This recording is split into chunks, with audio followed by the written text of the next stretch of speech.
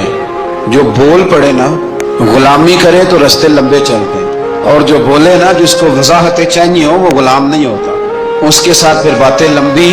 ہاں تو آنکھ بند کر کے چل، ہاں آزم جاتے لائیے ہی نہ تجھے لائیے تھے، اور پھر آنکھ بند کر کے پیچھے چل کے بات ختم ہو گئی. حضرت خضر علیہ السلام نے جب کہا نا کہ اب آپ کا وعدہ ختم ہو گیا، فرمایا میں آپ کو جانے سے پہلے حکمت بتاتا ہوں، یہ وہ علم ہے جو اللہ نے مجھے اپنے پاس سے عطا فرمایا، یہ وہ ہے جو علم لدنی ہے.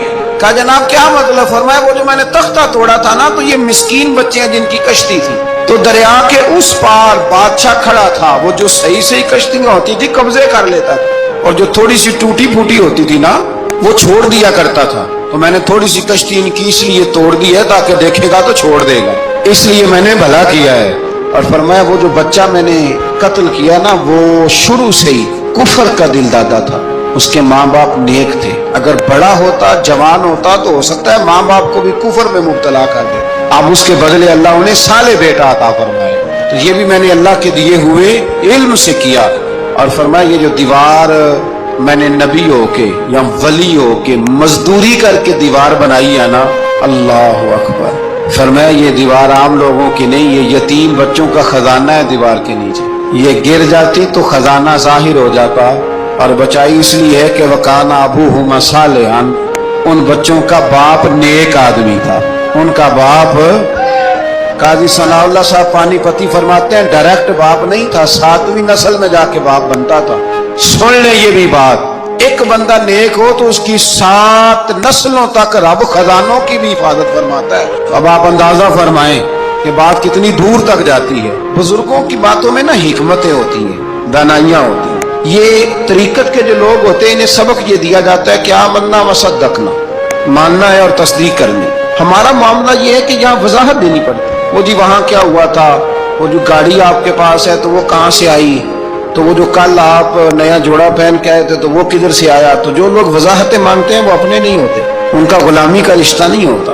حبیب اور ہوتا ہے، شریک اور ہوتا ہے. شریک وضاحتیں مانگتے ہیں، حبیب محبت کرتے ہیں.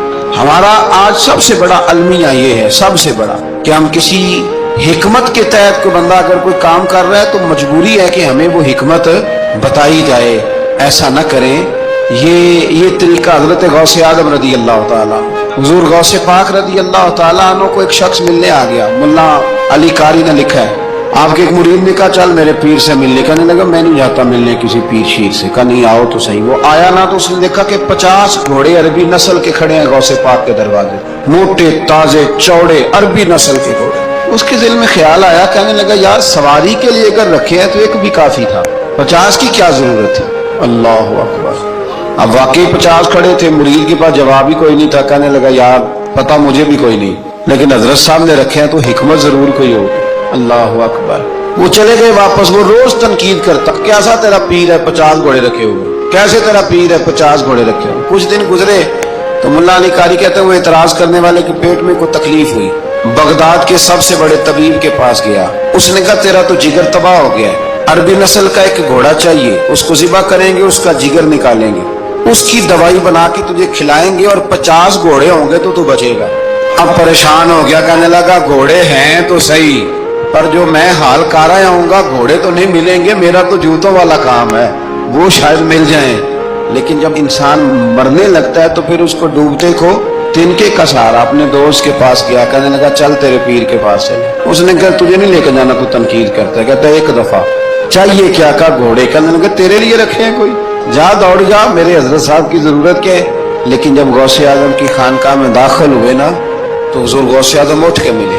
اللہ والے دلوں میں باتیں نہیں رکھتے. ماتھا چوما اور فرمانے لگے میاں تو ایک دن نا میری گلی سے گزر رہا تھا تو میری تیرے اوپر نظر پڑی، تو مجھے نظر آیا تو بیمار ہوگا اور تیرا علاج عربی نسل کے 50 گھوڑوں کی وجہ سے ہوگا، تو میں نے تیرے لیے لا کے کھڑے کیے ہوئے ہیں، تیرے لیے ہی کھڑے کیے ہیں. تو نا گھر بھی لے جانے کی ضرورت نہیں، چارہ بھی میرے مرید ہی ڈال دیا کریں گے. تو اس طرح کرنا، روز آنا ایک گھوڑا لے جانا، پھر اگلے دن آنا تو دوسرا۔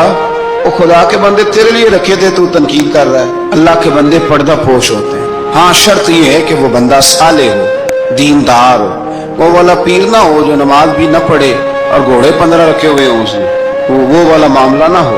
تو میرے عزیز یہ یاد رکھیں کہ اللہ تبارک و تعالیٰ کا بندہ جب آپ کا روحانی علاج کرتا ہے نا، روحانی علاج سے مطلب جادو ٹونے کا علاج نہیں، روحانی علاج وہ ہوتا ہے کہ میرے گناہوں کا علاج ہوتا ہے، حسد، بغض، کینہ، عداوت، یہ نکل جائے۔ تو وہ کچھ ایسے نسخے بتاتا ہے جو سمجھ میں مرید کی نہیں آتے، لیکن وہ ضروری ہوتے ہیں۔ انہی نسخوں کو استعمال کرنے سے انسان کا فائدہ ہوتا ہے۔ جی کرنے والے لوگ ہمیشہ کامیاب رہتے ہیں، وہ ماں باپ کے آگے کریں، استاد کے آگے کریں، شیخ کے آگے کریں۔ اور جن کو وضاحتوں کی ضرورت ہوتی ہے، ہاں ایک شرعی بات ضرور ہے، وہ ضرور سن لیں۔ اگر آپ کو کہیں کوئی شرعی قباحت نظر آئے جو قرآن و سنت سے ٹکراتی ہو، تو وہاں پر فرض ہے آپ اپنے مرشد سے پوچھیں۔ کتنی بڑی بات کر رہا ہوں، یعنی جو چیز قرآن و سنت سے ٹکرا رہی ہو اس کی وضاحت طلب کرنا ضروری ہوتا ہے، اور جو دین سے نہ ٹکرائے اس پر آپ وضاحتیں پوچھتے ہیں، تو پھر اس کا مطلب ہے کہ آپ علاج کرانے میں سنجیدہ نہیں ہیں۔ اللہ تعالیٰ قرآن مجید کو سمجھنے کی توفیق